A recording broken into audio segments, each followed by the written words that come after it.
One of the most visually distinctive mainstream comic books on the market continued this week with the release of Absolute Martian Manhunter 3.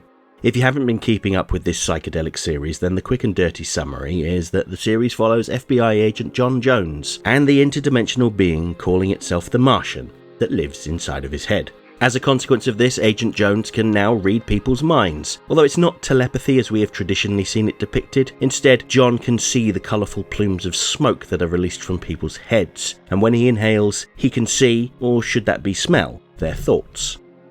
Jones is a member of the Stochastic Terror Division of the FBI, and is responsible for investigating terror attacks committed by individuals seemingly at random. However, the Martian has uncovered the true cause of the rise of hateful acts of terror across the world, another entity dubbed the White Martian.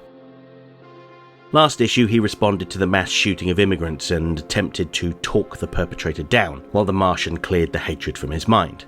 However, the police grew impatient and shot the perpetrator in the head, leaving John and his imperceptible partner with more questions than answers. This issue deals with a similar seemingly random act of violence against a marginalised group, but this time it's actually several concurrent identical attacks from people with absolutely no history of violence. 24 simultaneous unconnected attacks against the homeless people of the city took place, burning them to death. All of the perpetrators seemed to act impulsively and were easily caught. There's a wide range of emotions on display from the attackers. Some of them cannot believe that they'd do something so heinous. A few of them feel empathy for their victims and weep. One simply lawyers up. There's absolutely nothing to connect the perpetrators. They didn't know each other or have anything in common. However, Agent Jones can see that they all have a ring of grey smoke circling their heads, obscuring their vision. This is clearly the work of the White Martian. But what exactly are the White Martian's motivations? The Martian cannot articulate its reasons, equating it to trying to explain the judicial system to a sunflower seed. Which is an interesting choice of words. In likening us to the seed, it suggests that we as a species are in our infancy, undeveloped, but with the potential to one day grow into something bright and beautiful. Before Jones can get settled at home, he's informed that another attack is taking place. This time, it's widespread arson. People are burning strangers' homes, and some are burning their own.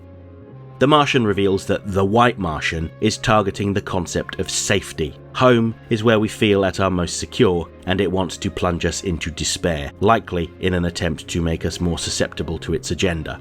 The remainder of this issue deals with a gathering of seemingly respectable people, a pregnant woman, a surgeon, a man in a suit, even what looks like a fireman, setting a homeless shelter on fire. This is a place where the displaced and abused, some of society's most vulnerable people, can seek sanctuary while they rebuild their lives. And to see what looks to be predominantly middle-class people trying to destroy them is very on the nose, given the discourse around migrants and the facilities and charities that are working overtime to support them. In fact, this hospice is called a hotel to shake some of the stigma associated with the kinds of people that need their help. And it's not just migrants, but people who have fled abuse, addiction, and other social problems. They find themselves surrounded by flames and pursued by manifestations of their abusers. Jones and the Martian dive in headfirst without hesitation, and while Jones directed the people to safety, the Martian got to work on dispelling those nasty apparitions. It is not gentle, ripping the thoughts apart, slamming them into walls, and generally beating the figurative tar out of them. Similarly, the Martian uses its abilities to prevent Jones from being harmed by the fire and the smoke, but there is only so much it can do. A burn victim approaches the pair, engulfed by flames, and calmly tells them that it has a message for the Green One. The White Martian is aware that the Martian is hiding inside of Jones, but it doesn't mind. It wants an audience. As its host passes away, the White Martian informs them that people think it's all about creating the fire, but it's not. It's the smoke. With its final breath, the host calls the pair Jones.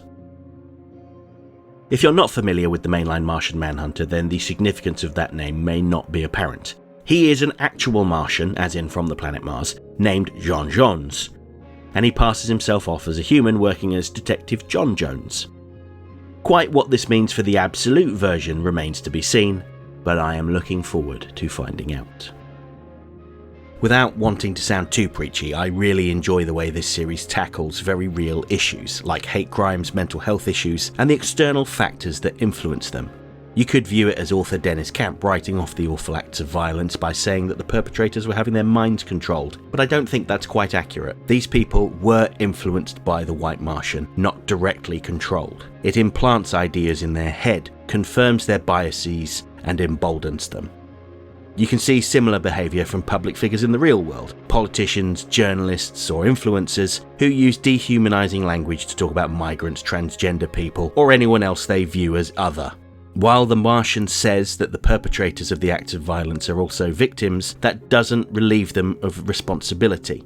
What I get from this series is a balanced portrayal of a frighteningly familiar world, one where fear spreads like smoke, thick and choking, clouding judgment and compassion alike. The comic doesn't excuse the perpetrators, it doesn't pretend that evil isn't real, but it does remind us that evil often begins in the smallest crack, an insecurity, a whisper, a lie repeated enough times that it starts to feel like the truth. Absolute Martian Manhunter suggests that even those who commit monstrous acts were once simply people, lost in the fog, grasping for meaning.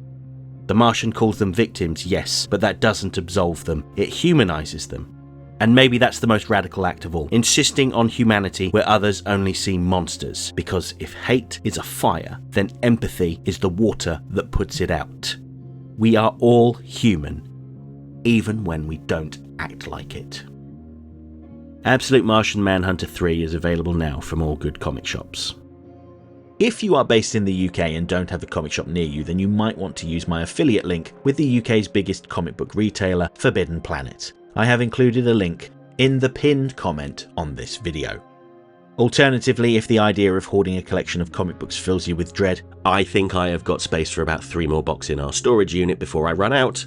You may want to try getting a digital copy of the issue from Amazon. I also have an affiliate link with them, which you could use to help my channel out. This is also included in the pinned comment. To those that have read the issue, what did you think?